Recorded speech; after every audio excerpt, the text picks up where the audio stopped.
ကျမတို့လုပ်ငန်းခွင်ထဲမှာမန်နေဂျာတဦးကလုပ်တွေပြီးဖို့ပေါ့နော်သူ့ရဲ့ဝန်ထမ်းတွေသူ့ရဲ့အဖွဲ့သားတွေနောက်ကနေအမြဲတမ်းအကုန်လုံးလိုက်ပြီးတော့မေးနေရတာဘာမှမဟုတ်လို့ရှိရင်အလုပ်မပြီးဘူးဆိုရင်လည်းကိုယ်တိုင်ပဲဝင်ပြီးတော့လုပ်ပေးနေရမယ်ဒါမျိုးတွေကိုခါနေကြရင်ကျမတို့ကအဲ့ဒါကို leadership ဆိုပြီးတော့ထင်နေတတ်ကြပါတယ်ဝန်ထမ်းတွေကလည်းအဲ့ဒါမှမန်နေဂျာကောင်းဆိုပြီးတော့ထင်တတ်ကြပါတယ်အဲ့တော့အဲ့လိုအခြေအနေမျိုးတွေလည်းကြုံမှုကြပါလိမ့်မယ်ဒါကရေရှည်မှာအဖွဲ့သားတွေကိုကိုယ့်ခြေထောက်ပေါ်ကိုမရက်တည်နိုင်ပဲနဲ့အမြဲတမ်းမှီခိုမှုတွေဖြစ်လာစေတဲ့အဓိကအကြောင်းရင်းထဲမှာတစ်ခုပါဝင်ဖြစ်ပါတယ်အဲ့တော့ကျမတို့ဝန်ထမ်းဘဝကနေမန်နေဂျာတွေဖြစ်လာတဲ့ခေါင်းဆောင်တွေဖြစ်လာတဲ့အခါမှာအစပိုင်းမှာတော့အလုပ်တွေမြန်ပြီးဖို့နဲ့ရလက်ထွက်ဖို့ကိုပဲကျမတို့ကအဓိကထားပြီးတော့ကိုယ်တိုင်ပါဝင်ပြီးတော့လုပ်လိုက်ကြတာပေါ့နော်ဒါပေမဲ့နှစ်တွေကြာလာတဲ့အခါမှာရလာတဲ့သင်ခန်းစာရှိပါတယ်ရလက် result ထွက်ဖို့ဆိုတာအဖွဲ့သားတွေရဲ့တာဝန်ဖြစ်ပြီးတော့ရလက်တွေစင်ဆက်မပြတ်ကောင်းမွန်နေအောင်ပတ်ဝန်းကျင်ကောင်းဖန်တီးပေးဖို့ကမန်နေဂျာတွေဒီ management ရဲ့တကယ်အခန်းကဏ္ဍဖြစ်တယ်ဆိုတာကိုလည်း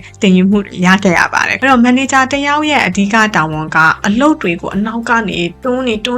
ပြီးတော့လိုက်စစ်နေဖို့မဟုတ်ပါဘူးဒါကလည်းအခုအနေနဲ့ပါဝင်တာတော့မှန်ပါတယ်ဒါပေမဲ့ဝန်ထမ်းတဦးချင်းစီရဲ့အရေးအချင်းကိုမြင့်တင်ပေးဖို့လိုအပ်တဲ့အရင်းမြစ်တွေကိုဘေးနားနေပံ့ပိုးပေးဖို့နဲ့အလုပ်လုပ်ရတာလွယ်ကူအောင်လမ်းကြောင်းတွေပေးဖို့ဖြစ်ပါတယ်ဒါကိုကျမတို့ကသိပြီးနားမလည်ပဲနဲ့ဘေးနားနေအလုပ်ပြီးဖို့အတွက်ကိုပဲကိုပါဝင်ပါပြီးတော့လုပ်ပေးနေရင်တော့ဝန်ထမ်းတွေဘက်ကတာဝန်ယူလို့စိတ်ဆိုတဲ့ accountability ကနည်းသွားပြီးတော့ဖွဲ့စည်းရဲ့တိုးတက်မှုပေါ့နော်တိုးတက်တဲ့လောက်တိုးတက်ရမယ့်အပိုင်းမှာလည်းအဟန့်အတားဖြစ်သွားစေပါတယ်ဒါဆိုကျမတို့အဖွဲ့သားတွေပို့ပြီးတော့တာဝန်ယူတတ်ပြီးတော့ရလက်ကောင်းတွေထွက်လာအောင်မန်နေဂျာတယောက်အနေနဲ့ပေါ့နော်ဘာတွေပြောင်းလဲလှုပ်ဆောင်သွားဖို့လိုအပ်လဲဆိုတာကိုညှဝေပေးသွားပါမယ်အဲ့တော့ကျမတို့အကြံပြုချင်တဲ့အချက်၃ချက်ရှိပါတယ်ပထမဆုံးအချက်ကကြတော့ကိုက text တစ်ခု sign လုပ်တော့မယ်ဆိုရင်ကိုယ့်ရဲ့လိုချင်တဲ့ပုံစံကိုတိတိကျကျချပြဖို့လိုအပ်ပါတယ်အလုပ်တစ်ခုကို team members ကိုပေးတဲ့အခါမှာအဆင်ပြေအောင်ကြည့်လုပ်လိုက်လို့ရေဘူးရပြောမယ်အစားပေါ့နော်လိုချင်တဲ့ရလက်ကပါလဲအဲ့ဒီအလုပ်ပြီးသွားတဲ့အခါဘယ်လိုပုံစံမျိုးကြမှာကိုကလက်ခံမှာလဲဘယ်လို result ထွက်လာမလဲဆိုတော့စံနှုန်းတွေဒါမှမဟုတ်လို့ရှင်လဲ example တစ်ခုပေါ့နော်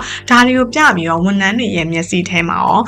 နားလည်မှုရောရှင်းရှင်းလင်းလင်းမြင်သွားအောင်လို့ပေါ့နော်အရင်ဆုံးချပြပေးရပါလိမ့်မယ်ဒုတိယအချက်ကကြောက်ကျမတို့ကမေးခွန်းထုတ်ပြီးတော့လမ်းညွှန်ပေးပါဝန်ထမ်းကပြဿနာတစ်ခုကိုကိုယ်စပွဲပေါ်ယူလာပြီးတော့ချက်ချင်းကိုအဖြေလာတောင်းလိုက်မယ်အဲ့တော့အဲ့လိုမျိုးဆိုရင်ကိုကချက်ချင်းအဖြေပေးလိုက်တာမျိုးမလုပ်ဘဲနဲ့မင်းရောဘယ်လိုမျိုးစဉ်းစားထားလဲဆိုပြီးတော့ကျမတို့မေးခွန်းပြန်ထုတ်လိုက်ပဲဆိုရင်သူတို့ရဲ့ဆုံးဖြတ်ချက်ချနိုင်စွမ်းကိုပို့ပြီးတော့တိုးတက်စေပါတယ်တတိယအချက်ကကြတော့ကျမတို့ကကြည်ချက်သူမဟုတ်ဘဲနဲ့လမ်းပြသူဖြစ်အောင်ကျမတို့စူးစမ်းပြီးတော့နေဖို့လိုအပ်ပါတယ်အဲ့တော့အမှားတွေကိုကျမတို့ကလိုက်ထောက်ပြီးလိုက်ဖမ်းနေရမယ့်အစားပေါ့နော်ဝန်ထမ်းတွေရဲ့လိုအပ်ချက်တွေကိုကျမတို့ကပုံမှန်စကားပြောဆိုဆွေးနွေးပြီးတော့လမ်းညွှန်ပေးတာကရေရှည်မှာပို့ပြီးတော့အားကောင်းတဲ့ team culture တစ်ခုကိုရရှိစေပါတယ်အဲ့ဒီအတွက်ကြောင့် manager ကစနစ်တကျလမ်းပြပေးနိုင်ပြီးတော့ဖွဲ့သားတွေက